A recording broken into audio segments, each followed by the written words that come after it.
cái nhớ dùng quy số linh số tụ nè nó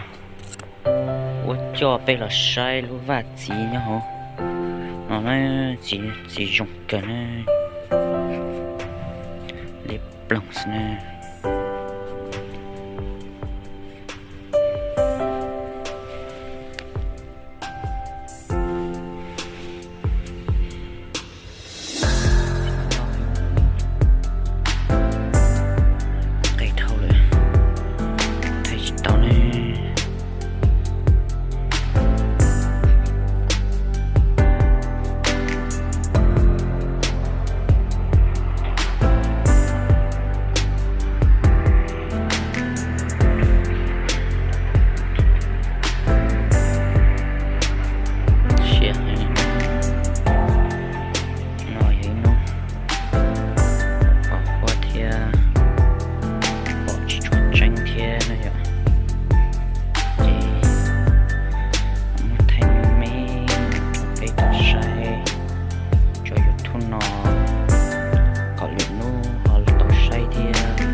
quay lúc chơi bự cho là rồi cho gì nào nó nè chơi bự cho rồi cho gì nó thia lúc vật gì nữa lo hàng nè chỉ cũng một số tông thải sư anh hiểu bỏ cho tranh thì tranh tranh nữa rồi nó sẽ chụp lại nó vật gì là mình lo thiệt đá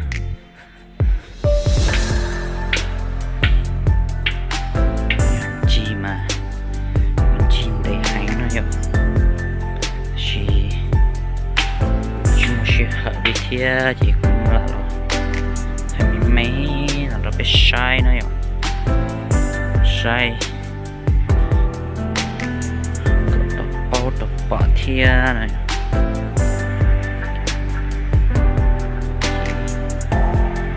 nó sẽ chia xong ý dạ này nó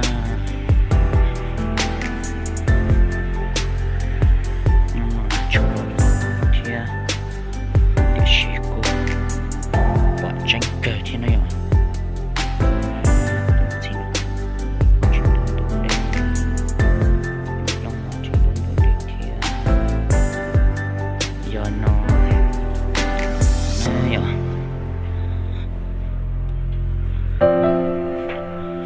trong tà đấy nè, chỉ bỏ cái vào bìa đi rồi,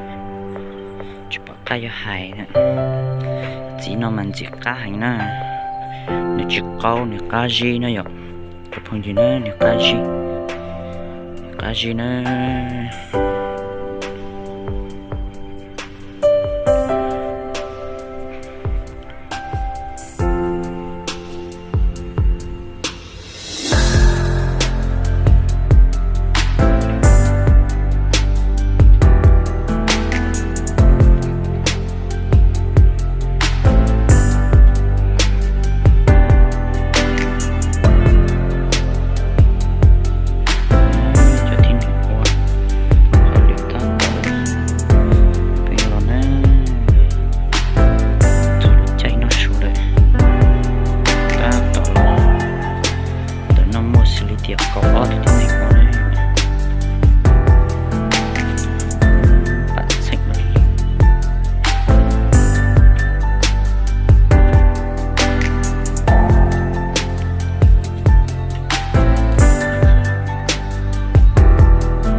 啊，